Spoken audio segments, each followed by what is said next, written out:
All right, let's talk about that dreaded check engine light. Specifically, we're diving deep into a really common one for Ford owners, error code P2096. If you just pulled this code from your scanner, don't worry, you are in exactly the right place. We're about to figure out what your car is trying to tell you. You know that feeling, right? That little orange light pops up and your heart sinks a little. It's so vague. But a code like P2096, well, that's our first clue. Think of this whole thing as a little diagnostic mystery, and we're the detectives about to crack the case. So, let's start with that first clue. What in the world is code P2096? Let's get to the bottom of its official definition. Okay, that sounds like a whole lot of technical jargon, doesn't it? Let's translate this from car speak into plain English. Post-catalyst just means the issue is being detected by a sensor that's after your catalytic converter. Fuel Trim System Too Lean means your car's brain, the Powertrain Control Module, or PCM, is seeing too much oxygen and not enough fuel in the exhaust. And Bank 1? That just tells you which side of the engine has the issue. So, long story short, a sensor is telling the computer that the air-fuel mixture is off. Okay, so now we know what the code means. In any good mystery, you have to line up the usual suspects. And for this code, there are 4 main culprits we need to investigate. And this gives us our game plan, a nice, clear 4-point inspection. We're going to check for corrosion, then faulty connections, then hunt for exhaust leaks, and finally, look at the sensor itself. Following this order is going to make this whole process way easier. All right, let's put on our detective hats. It's time to investigate each of these 4 potential causes, one by one, starting with the one we see most often. So who is our prime suspect? You might be surprised, but in a lot of these cases, it's something as simple as corrosion. It's so easy to overlook, but believe me, it's a major player in this mystery. So your first step is a really simple visual check.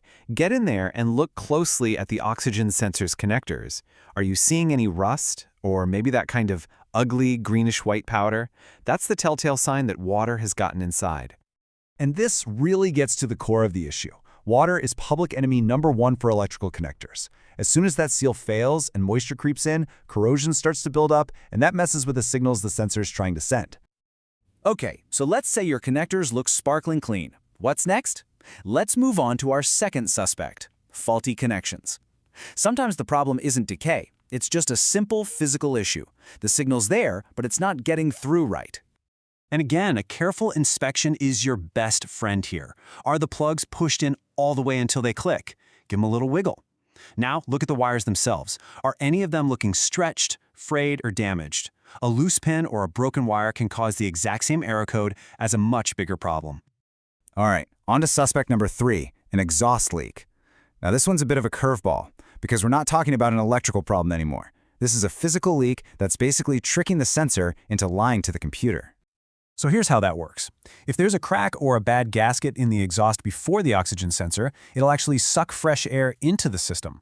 All that extra oxygen flows past the sensor, and the sensor freaks out, thinking the engine is running super lean, even when it's perfectly fine. The solution here is to find that leak and seal it up tight. And that brings us to our final suspect. If you've ruled out corrosion, bad wiring, and exhaust leaks, then it's probably time to look at the sensor itself. Sometimes the part has just had a long life and it's time to retire. You know, over time, that heated oxygen sensor, or HO2S, can get contaminated by things like engine coolant or oil. And once that delicate sensing element gets coated in gunk, it just can't read the exhaust gases correctly anymore. At that point, the only real fix is to replace it with a fresh one. So, there you have it. We've investigated all our suspects. Now, let's pull all this information together into a clear action plan so you can close this case for good. Now, the most important thing I can tell you is to follow these steps in order. Start with the easy, free stuff first. Look for corrosion, check for loose wires. If that's all good, then start hunting for exhaust leaks. Only after you've ruled out all 3 of those possibilities should you go out and spend money on a new sensor. This approach will absolutely save you time and money. And there you go, you've cracked a code. That check engine light isn't so mysterious now, is it? By understanding the 4 main culprits and following a simple step-by-step plan, you are totally equipped to figure out and fix the P296 code.